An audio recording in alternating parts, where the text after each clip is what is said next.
Hello, hello, hello, my friends. It's been a while, but now I'm back. And today we're going to be discussing the Who discography.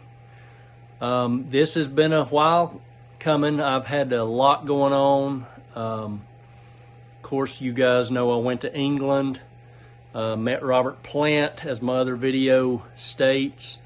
But I also had a trip to Las Vegas and a trip to Colorado, where I stayed at the Stanley Hotel, which is the hotel that Stephen King got the inspiration to do The Shining. So stayed there, anniversary trip with my wife. Our anniversary is a little later, but we decided to take an earlier trip. And then we swung by Las Vegas again and had a good time. I had family time, of course, as well, with Thanksgiving and things of that nature. So I had a lot going on, and also started a podcast that's been going on. I'll give you a little more information about that and put the link in this video. It's called The List Masters, where I get together with some people and we review music, movies, things of that nature. And then sometimes I'll do like a special segment just on my own for the podcast. So I've had a lot going on. And finally, I have gotten back to my YouTube channel and going to do the Who discography. So we're going to go ahead and start now with my least favorite Who album. And that's going to be Endless Wire. Honestly, this is going to sound petty, I guess, but the cover of the album turns me off for some reason. It's like one of those silly Adrian Belew covers, and I love Adrian Belew. Don't get me wrong.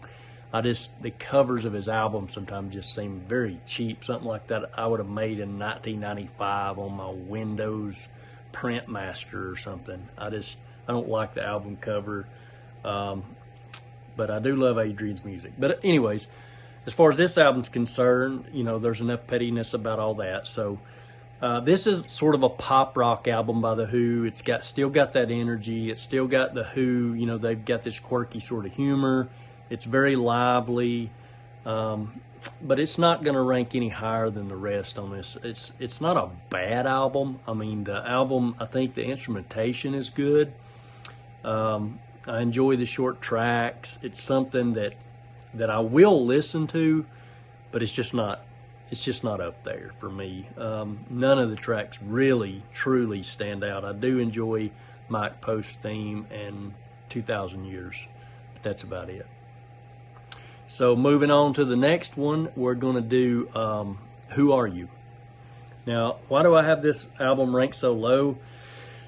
I do like a few tracks on it, but the remainder is nothing I ever listened to. I'm surprised at how much this album actually bores me. It was made, you know, kind of a mid-range in The Who's career. I think maybe in the late 70s, early 80s. I didn't really do my research on that, but I expected more from The Who. I guess they were experimenting a little bit, but I do love Who Are You, the title track, and I do really love Trick of Light on this album. But that's about as far as it goes for me on this album. So Who Are You? Next is going to be By Numbers. With this one, it's all right, but it still doesn't move me that much as far as some of the Who albums I'm going to mention later. I mean, I do enjoy some of the songs here again. Dreaming from the Waist it's a decent number. I enjoy it probably. I really enjoy Imagine a Man. I never really cared for Squeezebox, and I know people love that song and that's like one of their hits or whatever, but it just never did anything for me, really. So this album just doesn't, you know, it doesn't have what it takes as far as what I really believe the Who are capable of, and that's why it comes in a little lower. So Who by Numbers. Next, it's hard. And it was hard for me to rank this one low because it has one of my favorite songs of all time, Eminence Front. Eminence Front carries this album, but it just can't carry it far enough. The remainder of the album is a little better than filler to me, honestly. I mean, honestly, I feel like they should have put Eminence Front out as a single. That's how much I don't really care for this album. But I had to put it above some of these other ones just because of Eminence Front. And A Man is okay. Why Did I Fall for That is a pretty decent song as well. I really wanted to like this album because of Eminence Front, but it just doesn't, it just doesn't have enough gas for me to pass the finish line. It's just not, it's hard, in other words, to place this any higher. Next is going to be the last album released by The Who, at least up until this point. If this is the ender, it works. It does sound sometimes like they are kind of rehashing classic Who material and rearranging it, but The Who is so good at arrangements. I mean, they are one of those bands, or probably one of the only bands, that can put so much into 2 or 3 minutes. I mean, it's like every song just has all these change-ups and harmonies and all this instrumentation, and how they can do all that stuff in 2 minutes. Like some of these bands, it takes them 10 minutes to do stuff, 20 minutes, Pink Floyd, Yes, those prog bands like that. The Who just almost is like a compression of all this stuff into like 2 or 3 minutes. It's like 2 or 3 minute prog songs. Bam, bam, bam, bam, bam. They just churn them out. But yeah, this one to me, again, like I said, it sounds like they're kind of regurgitating their classics but rearranging them, and it works. The Who are masters of arrangement. So the ones I like off this one, I like the Quiet One sounds like classic Who. Or I'm sorry, I'm way off. That's the next album. It's Ball and Chain. Ball and Chain to me sounds like classic Who. I love it. I'll Be Back, Break the News. I love those songs as well. So that's why this one ranks here. Okay, coming in next is Face Dances. And this is why I said the Quiet One sounds like classic Who as well, because it's slightly above the Who album. So this album is good. It's still got that goofy humor that they have. The production's not that bad on this one as well. There are sometimes it sounds like very stock music, that the Who is doing, like stock songs in my opinion, but I do think this one's a bit undervalued. Again, the Quiet One I like. Did You Steal My Money? I like that one. I liked How Do You Do It Alone? I like Daily Records. So I think this is a solid album. A lot of people rank it lower, but I really enjoy it. Face Dances. Okay, next one's going to be a quick one, or Happy Jack, depending on where you're from. This one's a strange, humorous album. It's still rocking, but it's almost Monty Python-esque to me.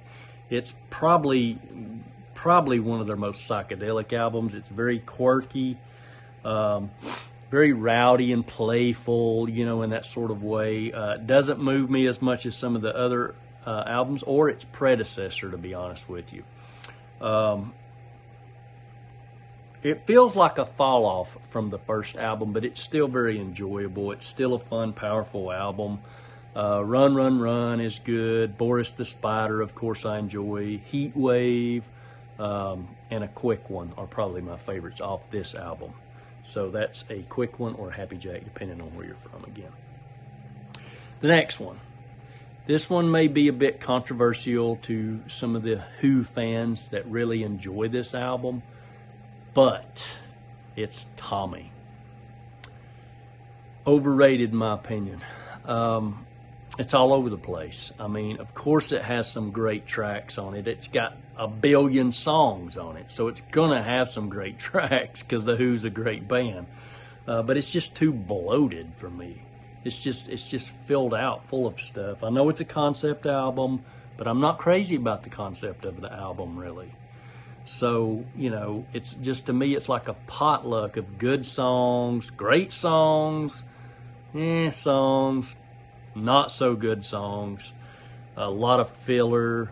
It's kind of messy to me. I do enjoy Overture, Sparks, Underture, Pinball Wizard, Tommy Can You Hear Me, and let's see, I like I'm Free, pretty good, and the masterpiece off this album is We're Not Gonna Take It. I do like the See Me, Feel Me, you know, part as well. It's all here, you know, it's a great song, excellent masterpiece of a song off a kind of wishy-washy album to me.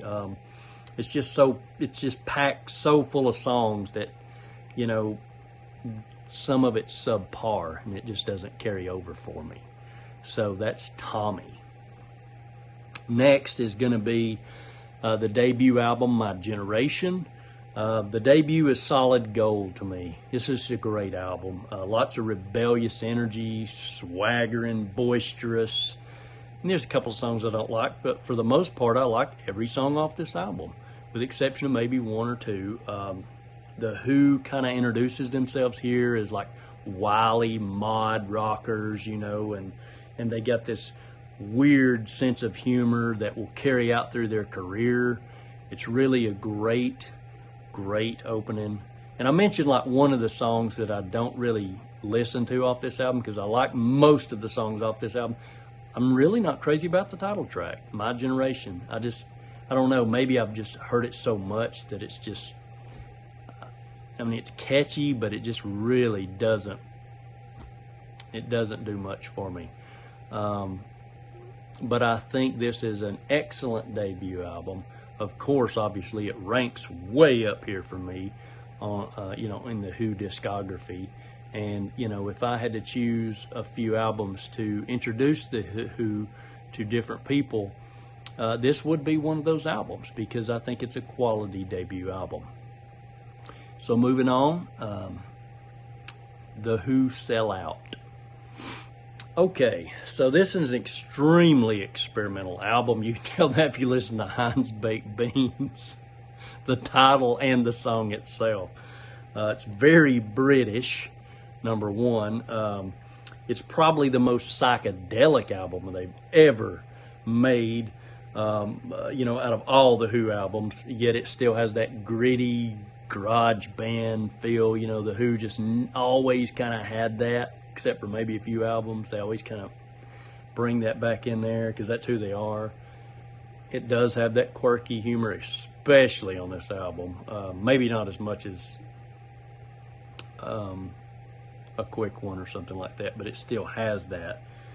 It still has that British invasion sound. It's witty, it's trippy, freewheeling, rollicking, you know, but it's theatrical too, you know, and it's a bit silly at times. But I dig it, you know. I really enjoy Armenia, Marianne, Our Love Was is a great song.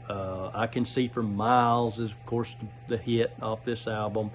But I enjoy also Relax, Sunshine, Melancholia, Someone's Coming, you know, practically the whole album with the exception of a few songs. Solid album by The Who. It's in the top, you know, it's in my top 5. Obviously, it coming in at number 3. The Who Sell Out. And I really think the album cover's kind of funny too. So, okay, moving on to number 2, and it's going to be, this one was hard, guys, because there are 2 Who albums that just swap back and forth for me as being number 1 and number 2. But today, this one comes in at number 2. And I'm talking about Quadrophenia. This is a masterpiece album. Clearly much better than Tommy, in my opinion. It has my favorite Who song of all time, Love Rain on Me. It is full of brilliant instrumentation, excellent composition, quality production. So why is it not my number 1 album? Well, simply because the next album, there are no tracks that I skip. And that means something to me as far as ranking these albums. There are a few songs on this album that I still skip. I don't like them as much as the other songs in the album. So there's a couple of skippers for me on this one. Maybe tomorrow I'll like the songs more and it'll take the top spot again, but right now it comes in at number 2. Just for that reason, that I think the next album has songs that are, there are no songs that are what I consider to be subpar songs. But it's still very tough. Number 2, Quadrophenia, which makes my number 1 album. Who's Next? The Who, if I introduce anyone to The Who, this is the album that I play for them. This is what I consider to be my number 1 album right now, and the one I listen to the most, usually anytime. I never skip a song on this album. It's a kicking, it's a rollicking rock album. It's incredibly accessible, but still complex, like The Who can do. Like I said, they can put more in 2 minutes than any other band I've ever heard. You got Baba O'Reilly, you got Bargain, you got, heck, every song off this album. Like I said, there's not one song that I skip off this album. Every song I enjoy off this album. This is my favorite. Do I think it's better than Quadrophenia? No, not really. Probably not anyways. But I think this is the album for me that represents The Who. And again, I enjoy every song off this album. So that's it, guys. That's The Who discography ranked. Now, I want to address something right before I end the video. I'm having some comments from people who are saying, well, you missed this album or you missed that album on some of my previous rankings. I get it, guys. One guy made a good point about one of the bands who released an album, but it's kind of half live and half studio or whatever, kind of like Ummagumma was. And I did rank Ummagumma with the Pink Floyd album ranking, so I get that. I'll swallow that one. But, I've also had people mention, well, why didn't you include this album? Pictures of Exhibition, I think was the album I'm talking about, but with the ELP.